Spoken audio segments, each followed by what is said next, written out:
نہیں جانا چاہیے کسی کو، ان کو کرنے دیں، وہ کر رہے فی الحال ہے فیصل امین ہے وہ کر رہے ہاں فیصل نال گیا ہے.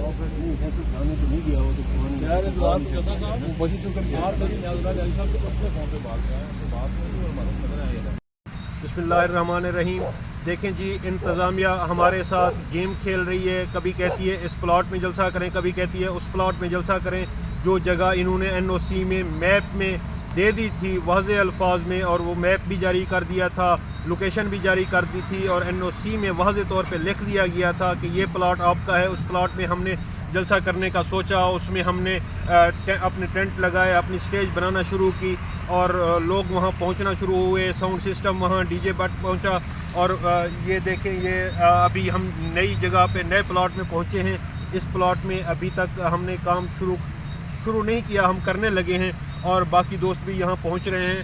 دیکھتے ہیں کیا ہوتا ہے. انتظامیہ ہمارے ساتھ زیادتی کر رہی ہے، کبھی اٹھا کے یہاں پھینکتی ہے، کبھی اٹھا کے یہاں پھینکتی ہے. ہمارے کچھ درجنوں ورکرز کو ابھی اس پلاٹ سے گرفتار کر لیا گیا ہے. ہم بھرپور مذمت کرتے ہیں گرفتاری کی اور اس طرح کے اوچھے ہتھ کنڈوں کی. انتظامیہ اگر اس خام خیالی میں ہے، وہ خواب دیکھ رہی ہے کہ PTI والے اس دفعہ جلسہ کینسل کر دیں گے، تو یہ ان کی خام خیالی ہے. وہ ناممکن ہے کہ ہم جلسہ کینسل کریں گے، کیونکہ خان صاحب کا حکم ہے کہ ہر حال میں آپ نے جلسہ کرنا ہے، جلسہ کر کے دکھانا ہے.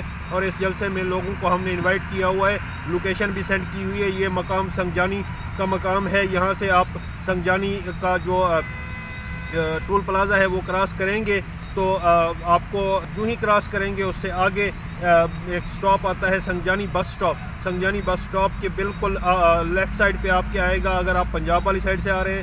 رائٹ سائڈ لیفٹ سائڈ پہ آئے گا اگر آپ KPK والی سائڈ سے آ رہے ہیں. رائٹ سائڈ پہ آئے گا اگر آپ پنجاب والی سائڈ سے آ رہے ہیں. اوپن ایریا ہے، یہ بھی بڑا کھلا پلاٹ ہے. ہم انشاءاللہ ابھی اس میں سٹیج لگانے لگے ہیں، ابھی ساؤنڈ سسٹم لگانے لگے ہیں. میں ورکر سے اور اپنے لیڈران سے گزارش کروں گا کہ آپ بھی سارے پہنچیں، ورنہ انتظامیہ اس طرح کرتی رہے گی جب تک کہ سارے لیڈران، ہماری لیڈرشپ، بیرسٹر گور صاحب، عمر ایوب صاحب، باقی دوست سارے یہاں پہ پہنچ کے MNAs MPAs بیٹھیں گے نہیں. یہ انتظامیہ ڈسٹرب کرتی رہے گی. بات یہ ہے کہ ورکر سے بھی میں ریکویسٹ کروں گا کہ آج سے آپ نے پہنچنا شروع کر دینا ہے تاکہ ہم اس جلسہ کو کامیاب کرا سکیں، اس جلسہ گاہ کو بھر سکیں. آپ لوگوں کو یہ بتانا مقصود ہے کہ آپ اگر نہیں پہنچیں گے تو یہ انتظامیہ تھوڑے لوگوں کو دیکھ کے، یا یہ جو کام کرنے والے ہمارے مزدور حضرات ہیں، یا جو ٹینٹ لگانے والے، اسٹیج لگانے والے، جو کرین ڈرائیور ہیں، جو ٹرک ڈرائیور ہیں، ان کو تنگ کرتی رہے گی.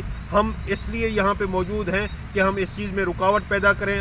انتظامیہ کے ہم سامنے کھڑے ہو گئے ہیں. ہم نے مجسٹریٹ کو بھی کہا، ہم نے پولیس انتظامیہ کو بھی کہا کہ خدا را ہمیں تنگ نہ کرو. ہم تنگ ہو رہے ہیں، اگر ہم زیادہ تنگ ہوں گے تو آپ کے ساتھ پھر جنگ ہوگی. ہم جنگ نہیں کرنا چاہتے. خدا را ہمیں جلسہ کرنے دیں، پرامن طریقے سے جلسہ کرنے دیں. میں آپ سے ریکویسٹ کروں گا کہ آپ ذرا جلسہ گاہ کی لوکیشن بھی دکھائیں، بتائیں، کیونکہ یہاں سے یہ مین GT روڈ ہے. GT روڈ جو ہی آپ انٹر ہوں گے، GT روڈ کے بالکل اٹیچ یہ جلسہ گاہ ہے. یہ اوپن ایریا ہے. آپ کو نظر آ رہا ہوگا کہ ہم نے یہاں پہ پھر بلڈوزر وغیرہ کام کرنے کے لیے سٹارٹ کرا دیے ہیں. ہمارے دوست بھی آئے ہوئے ہیں، ہمارے صحافی حضرات بھی آئے ہوئے ہیں، آپ سب کے سامنے ہیں. لیکن یہ ہے کہ فی الحال یہاں پہ اندھیرا ہے. اندھیرے کی وجہ سے کوئی بہتر ویڈیو بھی نہیں بن سکتی یا بہتر آواز بھی نہیں آ سکتی آپ کو. میں چاہوں گا کہ آپ ذرا بیک سائڈ پہ موڑ کے دکھائیں جو اندھیرا ہی اندھیرا، جو خالی پلاٹ اور جو لوگ اس طرح یہاں پہ پہنچنے لگے ہیں. انتظامیہ کے ان اوچھے ہتھ کنڈوں سے ہم ڈرنے والے نہیں ہیں. وہ اگر چاہتے ہیں کہ ہم ڈر جائیں گے اور جلسہ کینسل کر دیں گے تو ایسا نہیں ہوگا. وہ NOC بھی دے رہے ہیں اور ساتھ میں تنگ بھی کر رہے ہیں. یہ صرف اور صرف ڈرانے کے حربے ہیں. ہم ان سے ڈرنے والے نہیں ہیں. ہم نے یہ جلسہ کرنا ہے.